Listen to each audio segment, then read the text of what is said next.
Para entender la actualidad, estás en Ahora es Cuando. Este es el análisis político con Rodrigo Bravo. Ya estamos de vuelta. ¿Qué tal, Rodrigo Bravo? Muy buenos días, Connie y Juanma, ¿cómo están? Muy bien, ¿y usted? Qué bueno, bien como ¿cómo se dice cuando es miércoles, viernes? Viernes. Sí, se agradece el día de mañana. Oye, el test de droga. ¿Te lo hiciste? No. ¿Lo vas a hacer público? Bueno, si fuera funcionario de gobierno no lo haría público. Nosotros estábamos mirando el proyecto que se aprobó en su momento, que fue básicamente una glosa presupuestaria. En O el sea, esto presupuesto no lo fue una metieron. discusión bien hecha, sino que estas cosas que entran como por la ventana. Y de lo que yo alcanzo a ver, no se ve ahí ninguna obligación de hacer público resultados. Y déjame comentarte ahí algo, porque nosotros con Connie, que revisamos el tema, este error porque esto es un error, la oposición metió este tema en la discusión de presupuesto. Sí. No olvidemos, ¿no? Que lo metió en la discusión de presupuesto y le asignó una partida presupuestaria, pero por apurarlo se cometieron dos errores. Uno, en que no es una ley permanente, quedó fijada solo para el presupuesto del próximo año, digamos. Y lo segundo es que por apurar la discusión no se preocuparon de cómo iba a quedar conformado el reglamento. Entonces, el test de droga, que así como en el caso de los parlamentarios de pelo, aquí en el reglamento para los funcionarios públicos de gobierno Es de orina. y además te avisan cuándo te lo van a hacer. Entonces, como el test de orina no te reconoce más allá de 3 días promedio, entonces si te avisas con una semana de anticipación, tate, po.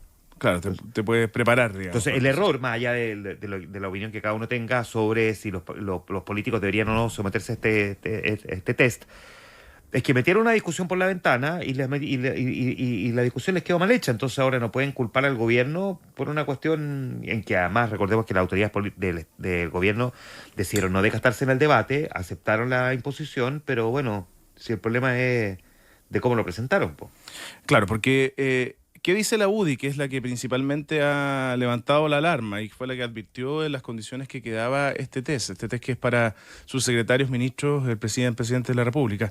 Que efectivamente, como esto fue una discusión de presupuesto, que lo consideraron y lo festejaron en su minuto como un golazo dentro de esa discusión intensa presupuestaria para el presupuesto año 2025, dicen hoy que como la autoría viene encasillada en la ley de presupuestos, no había forma de detallar aquel proyecto, más bien un reglamento que quedaba en manos del Ejecutivo. Y acusan que es el Ejecutivo el que pone una suerte de mentira, dice, una trampa y un verdadero engaño. Así lo planteó el secretario general de la UDI, Juan Antonio Coloma, y también el diputado Cristian Moreira. ¿Por qué? Porque por obligación el presidente de la República, lo comentábamos, y sus 25 ministros y 41 subsecretarios tienen la obligatoriedad de prestar este examen, de entregar todos los antecedentes y ponerse a disposición de que él lo vaya a realizar. Pero en el momento en que se decide poner en marcha por parte del ministerio y se informa que hay un convenio que va a permitir delegar la tarea operativa a un laboratorio, es decir, se va a abrir una concesión para que esto quede en manos de algún ente privado, se especifica lo que mencionaban ustedes, que no hay una hay una advertencia de cuándo se va a tomar el test, que ministros y subsecretarios se conocen los resultados solo entre ellos y queda muy en duda cuál es el objetivo finalmente, porque en la Cámara de Diputados efectivamente esto se hace público, pero no todos tienen la obligación de hacerlo público, pueden evitar esa decisión y quedarse con el secreto de lo que finalmente el laboratorio determinó. Pero, ¿qué es lo que solicita la UDI? Corregirlo inmediatamente y que quede esto protegido por las bases de la licitación, asegurando, dicen textual, que en cualquier lugar del mundo los exámenes de drogas son aleatorios, sorpresivos, más cuando son de orina, por lo que mencionabas tú, Juan Manuel, el tiempo en que efectivamente el cuerpo puede limpiarse de algún consumo en particular, y el avisarlo con antelación y ocultar los resultados, dice la UDI, lo que es literalmente una cachetada de payaso y una burla. En eso terminó está empezando la polémica, porque como les decía, recién está en proceso de puesta en marcha por parte del ministerio que conduce hoy día Álvaro Elizalde. Ya, pero para saltarlo rápido, porque de verdad creo que no es una No da para mucho más. mucho más, pero no va a pasar a más tampoco, si no hay ninguna obligación. No, no quedó establecido en ninguna parte. Querían que lo hiciéramos, lo vamos a hacer. Listo. Listo. Con las condiciones que... ¿Y por qué? Porque ¿qué busca finalmente? Si efectivamente sale un resultado de un examen por consumo de marihuana, pongamos. ¿Cuál es, qué debería ocurrir? ¿Qué esperan desde la oposición o de quienes plantearon este test? ¿Que se suspenda al funcionario público? ¿Se le eche de su cargo? ¿Se destituya? No sé qué es lo que buscan finalmente, porque eso tampoco queda claro en ninguno, sino más bien es que la opinión pública sepa qué tipo de consumos puedan tener sus autoridades. Bueno, hablemos de el día clave, Día clave. la inscripción de las candidaturas. Claro, llegó el momento, después de tantos días, nosotros siendo el 30, decíamos el 29, igual que nos confundimos un rato. No, es que a mí cuando las cosas pasan a la medianoche, Sí, siempre se me es enreda. las 23:59 lo será ahora. Bueno, son las 23:59 de hoy, el plazo máximo para inscribir primaria. Ojo que, por supuesto, el foco está puesto en la primaria del oficialismo, la primaria presidencial, pero pueden inscribir los partidos, por ejemplo, primarias parlamentarias.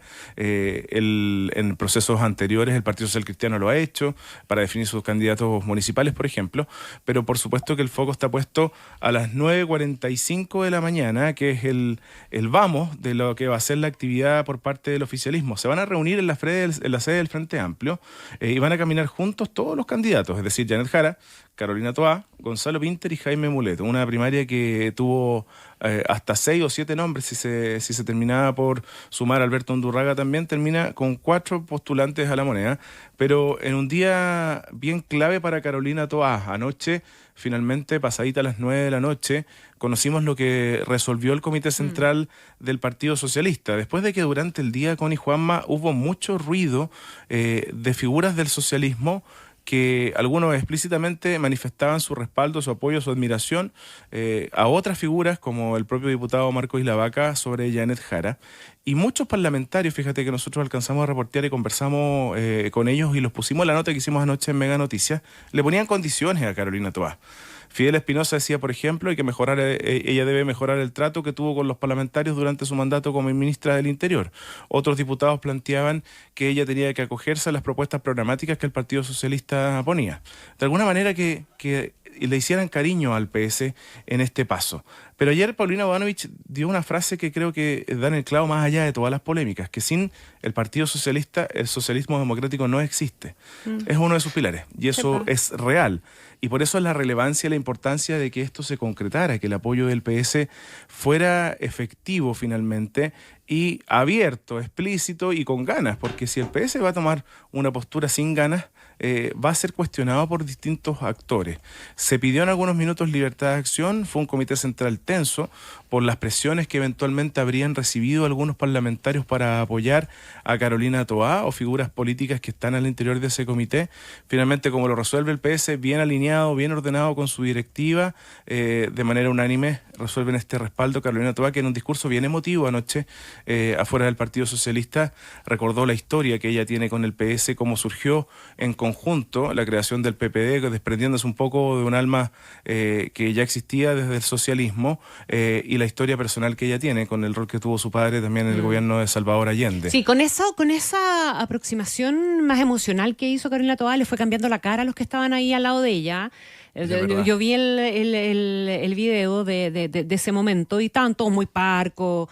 La misma Paulina Bodanovich estaba con una cara bien seria, ¿sabes? Pero se metió Carolina Toá en recordar la figura de su padre y lo relevante y la historia, ¿verdad? Y el sacrificio del PS, etcétera, etcétera. Y fue cambiando las caras y sacó por ahí alguna sonrisita incluso. ¿Saben dónde hubo sonrisas también ayer? ¿Dónde? Ya habré terminando, en la mañana, en una actividad en techo, donde estaba Gonzalo Pinter, Janet Jara y Carolina Toá.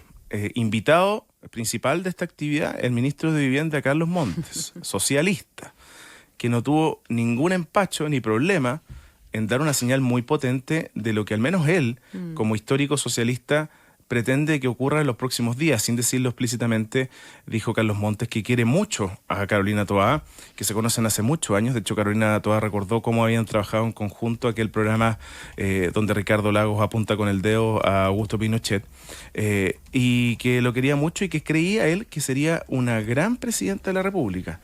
Una señal muy potente que ha sido cuestionada por parte del Frente Amplio, con una frase que a ver me gustaría escuchar lo que opinan ustedes. A ver. A ver. De Diego Ibáñez. Más reconstrucción, ministro, menos campaña. Yo hoy día de la mañana dije temprano, yo quiero mucho al diputado Ibáñez, cuando digo que lo quiero no una manera de como de suavizar lo que voy a decir, porque nosotros desarrollamos una amistad cuando fue panelista durante varios años aquí en la radio en un programa que yo hacía, El Doble Opuesto. ¿Así se llama el programa? Sí. Sí. Uy, tanto, Yo Si estuve no te un acuerdas, ratito, si no estuve te un ratito ahí. acuerdas tú, oye. tanto programa que ha hecho uno. ¿Y si Oye, revivimos el doble opuesto, Juan? no sé, está... Ah, mira. Mira, tenemos ahí un proyecto con Rob.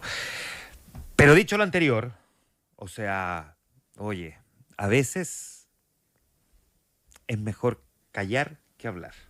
Porque el Frente Amplio casi se pitea a Carlos Montes con Sí. el caso de la Fundación Democracia Viva. Y si se trata de reconstrucción y de ir en ayuda a las personas que viven en asentamientos precarios, francamente a la cuenta se le deberíamos pasar al Frente Amplio, que pareciera, porque hacia allá apunta la investigación, algunos decidieron desviar los recursos en lugar de ponerlos a disposición de los más pobres.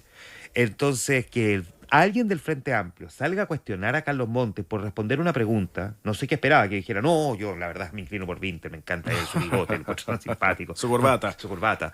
No, po, obvio que Carlos Montes iba a responder eso, no sé qué esperaba. Pero que además, o sea, yo creo que hay un poco, aquí me voy a poner bien serio, hay un mínimo de delicadeza en la política. El Frente Amplio ya le pegó un empeñón a la familia Allende a partir de la fallida compra-venta de la casa. Ella tiene sus propias responsabilidades, pero esta es una idea que partió del presidente Boric y del Frente Amplio. Pero antes estuvieron a punto de terminar con la carrera política de Carlos Montes, cuando él no tiene responsabilidad en lo que allí ocurrió. Entonces yo creo que sería un poquitito más pudoroso y cuidadoso en referirme a la figura de Carlos Montes desde el Frente Amplio, considerando, digamos, el historial que tienen con las figuras más legendarias del Partido Socialista, fíjate. Y creo que hay pocos socialistas hoy día que explícitamente le han prestado apoyo, respaldo a la forma en cómo el Frente Amplio comenzó su gobierno, con esta misma inexperiencia que han reconocido ellos mismos cuando asumieron el Estado, y Carlos Montes creo que es uno de los más fiel aliados que tuvo el presidente de la República.